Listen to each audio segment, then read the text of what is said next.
Pessoal, vamos falar sobre o vídeo do bispo Edir Macedo dizendo que o Bitcoin é a marca da besta e coisa e tal. Essa notícia foi sugerida pelo Marado, obrigado aí a quem sugeriu a notícia e obrigado a você que assiste nossos vídeos. Se gostar do nosso conteúdo, não esqueça de deixar o seu like, de se inscrever por aqui.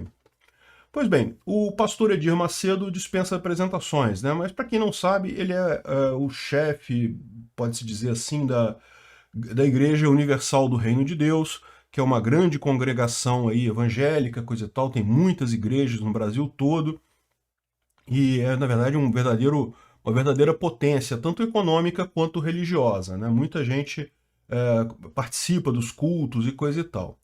E, pois bem, o pastor Edir Macedo, ele lançou num canal dele do YouTube um vídeo dizendo que o Bitcoin é a profecia da besta e não sei o que lá. Realmente é uma coisa complicada isso daí, por alguns motivos, tá? Primeiro, lógico, isso aqui é uma besteira, não tem sentido nenhum dizer que Bitcoin é associação com satanismo e coisa e tal, isso não faz sentido nenhum, mas isso nem é o meu problema aqui com esse vídeo. A ideia que eu quero mostrar para vocês é como isso pode ser sim prejudicial, porque, infelizmente, o grande desafio que o Bitcoin encontra é justamente a adoção de forma ampla pela população, ou seja, isso é o que faz diferença no futuro para o Bitcoin. A gente já está vendo que o pessoal mais esclarecido, o pessoal que é investidor e coisa e tal, está todo mundo já de olho no Bitcoin, o pessoal já percebeu o quanto isso pode ser positivo num mundo em que as moedas estatais, as moedas fiat, real, dólar e coisa e tal, perdem valor cada vez mais. Então eu não vejo problema. Rapidamente o pessoal que é mais esperto um pouquinho, até o Samidana mudou de opinião outro dia, não foi? Então, no final das contas, o pessoal está percebendo o valor disso. Mas é importante, lógico, também que o povo como um todo entre nisso daí, porque, na verdade, a ideia do Bitcoin não é deixar ninguém rico, não é enriquecer a pessoa, é simplesmente fornecer uma forma de transacionar sem perda de valor, sem um governo gerando imposto inflacionário no meio do caminho. E, bom, o que parece que está acontecendo lá na Igreja Universal, eles realmente fizeram uma propaganda dizendo que, associando coisas aqui, uma forçação de barra danada, né? Dizendo que não, o Bitcoin foi criado no dia 31 de outubro, então é um dia de Halloween, não sei o que é lá. E aí, como Satoshi, ninguém sabe o que é Satoshi, o cara puxou um monte de ligações satânicas e coisa e tal. Enquanto a blockchain está sendo conhecida como algo descentralizado, está sendo desenvolvido e implementado por um grupo de pessoas que possuem acesso ao sistema que os usuários normais não possuem. Isso é falso. Eu expliquei lá no meu vídeo do Taproot como é que funcionam as atualizações do Bitcoin. Na verdade, você adere a essas atualizações se você quiser. Se você não quiser, você continua com a mesma versão do software anterior. E no final das contas, os desenvolvedores não têm como mexer no blockchain, porque da mesma forma eles não têm como quebrar a criptografia que tem lá no blockchain. O que eles podem fazer, em tese, é lançar uma versão nova que seria diferente, que faria coisas diferentes no blockchain. A questão é, essa versão nova, se você não adotar ela, você vai passar a ignorar todos os blocos gerados nessa versão. Então não tem problema nenhum, você continua na versão anterior. Isso aconteceu já, eu expliquei lá no vídeo, lá no Visão Libertária, com o hard fork do Bitcoin Cash em 2017. Então, no final das contas, esse negócio de que tem uma equipe que pode manipular mais, não tem. Esse pessoal que está lá, ele pode sugerir alterações, você pode sugerir uma alteração nova do Bitcoin, você pode criar uma versão nova do Bitcoin se você quiser.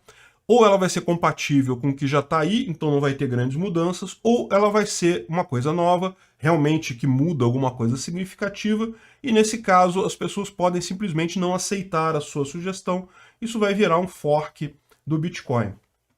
Então, realmente é claramente uma forçação de barra que ele está falando aqui. Repara o que ele falou, não que...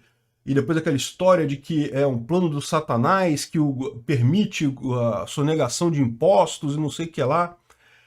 Pois bem, aí você fica pensando assim, caramba, o que está por trás disso daí, né? O que está por trás desse troço? E eu acho que a parada é isso daqui, ó. É o que ele coloca aqui, ó. Satanás manipulou a raça humana, não sei o que lá. A tecnologia Bitcoin são um cavalo de Troia, não sei o que lá. O que eu estou achando que está acontecendo aqui? É que tem muito fiel que ao invés de doar dinheiro para IURD, está aplicando em Bitcoin, no que fazem muito bem e podem até ter ganho muito dinheiro. Veja, isso é uma coisa real que esse pessoal tem, né? Veja, toda igreja, ela vive de doação, é o pessoal que voluntariamente doa para a igreja. É por isso que eu acho que igrejas não são algo coercitivo, algo ruim. Você só acredita no pastor Edir Macedo se você quiser, se você não quiser, você não acredita. E você tem o direito de acreditar nele, não tem problema nenhum. Eu estou dizendo aqui que eu acho que ele está errado, acho mesmo, acho que isso é um problema, mas a verdade é a seguinte, quem sabe da sua cabeça é você. E no final das contas, o que ele está falando aqui é isso, o que ele está vendo é o Bitcoin quase que como uma competição com a IURD. Olha só que coisa, hein? Aí ele fala aqui, não, que Bitcoin só nega imposto, que chega a ser engraçado, porque a IURD realmente não paga imposto pra caramba, né? E outra coisa que ela coloca assim, que ele coloca aqui, é a questão de que está sendo colocada, né, a questão dos pastores, do controle da IURD sobre os pastores. Porque como é que funciona a Igreja Universal, né? Olha, eu não conheço muito essas coisas, eu não sou um cara muito religioso, coisa e tal, então eu confesso para vocês que eu não sei muito como é isso, mas do que a gente ouve falar por aí, a ideia é mais ou menos a seguinte, funciona quase que como uma franquia. Se você tem um imóvel numa região e tem interesse em abrir uma Igreja Universal do Reino de Deus, você tem um treinamento, você pode virar um pastor e coisa e tal, e em troca você vai repassar para a igreja uma porcentagem do que você arrecadar com doações dos fiéis, né? Os bons pastores acabam conseguindo arrecadar bastante coisa, e no final das contas é um modelo de sucesso muito grande. A Igreja Universal do Reino de Deus é realmente uma coisa muito positiva. A questão toda é, para isso funcionar, a igreja tem que ter uma noção sobre quanto quanto o pastor arrecada na igreja. E nesse sentido, ele tem o mesmo problema que o governo. Como é que o governo pode saber se você está arrecadando dinheiro ou não? Ele tem os controles dele sobre os bancos, de forma que ele sabe quanto entrou na sua conta, quanto saiu na sua conta. Então, se você não pagar imposto de renda, ele pode criar problema para você, ele pode arrumar confusão para o seu lado. Da mesma forma, o pessoal da igreja faz isso. Eles veem as contas bancárias das pessoas, dos pastores, para saber o quanto está arrecadando aquilo ali. Não é um controle perfeito, porque muito do dinheiro arrecadado é dinheiro vivo, é papel moeda, mas de certa forma, quando começa a ficar grande, você não tem alternativa. Você precisa botar num banco, ficar com papel moeda na mão acaba fatalmente gerando risco de ser roubado, risco de, enfim, de problemas. Então, no final das contas, eles conseguem controlar o dinheiro fiat por conta disso. Agora, e se os pastores começam a usar Bitcoin para fugir desse esquema? Isso acaba minando esse controle que a própria Igreja Universal tem sobre seus pastores e que gera esse lucro fantástico que eles têm lá, né? Então, no final das contas, é isso que parece estar acontecendo. Eles falam aqui de um problema que a IURD teve com pastores que deixaram de arrecadar corretamente, que estavam investindo em bitcoins e coisa e tal. E o meu chute seria alguma coisa nesse tipo. Repara, o Bitcoin, como eu falei, a informação descentralizada de forma geral, ela não mina só o governo. Eu já expliquei isso várias vezes, deixei isso bem claro naquele meu vídeo sobre por que o Estado vai desaparecer. Ela mina qualquer estrutura hierárquica grande. Se você tem uma estrutura hierárquica importante, com controles e coisa e tal, ela tende a perder força com o advento da informação descentralizada. Primeiro porque as pessoas intermediárias na cadeia começam a ter muitas alternativas para ter lucro próprio e sabotar o sistema. É o que acontece com o próprio governo. Então, no final das contas, você acaba criando dissonância, criando falta de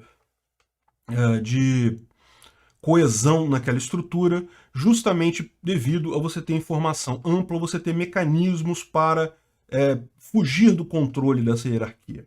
Então o que a gente está vendo é isso. O que eu estou vendo aqui é a Igreja Universal está preocupada com a questão de pastores subtraindo valores, né? Assim, deixando de arrecadar para a igreja o que deveriam, e fiéis que estão empolgados com o Bitcoin e com isso estão doando menos para a igreja, né?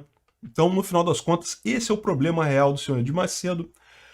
O vídeo dele fala um monte de coisa de satanismo e não sei o que lá, e não sei o que lá, mas, pô, vamos combinar, né? A gente sabe que não tem nada disso. O Bitcoin é código aberto, você pode abrir o código dele, ler o que está escrito ali, entender o que está lá. Se você não entende programação, pode chamar alguém que você conheça para te explicar como é que está aquilo ali. Não tem segredo nenhum. É a grande arma que tem o cidadão contra essas grandes corporações, esses grandes governos. Isso é que é importante as pessoas terem essa noção. Isso protege o indivíduo. Se chegou até aqui e gostou do conteúdo, clique no like e se inscreva no canal. Isso me ajuda e ajuda também a causa da liberdade, pois o YouTube vai passar a recomendar mais os meus vídeos e vídeos com temas libertários para você e para outras pessoas. Considere também clicar no sininho e pedir para ser notificado de novos vídeos. Caso queira sugerir uma notícia para falarmos aqui, é só ir no nosso site https://ancap.su, clicar lá em sugerir uma pauta, colocar o link da notícia, pode acrescentar alguma informação se você quiser. Eu agradeço a todos que nos ajudam a fazer este programa.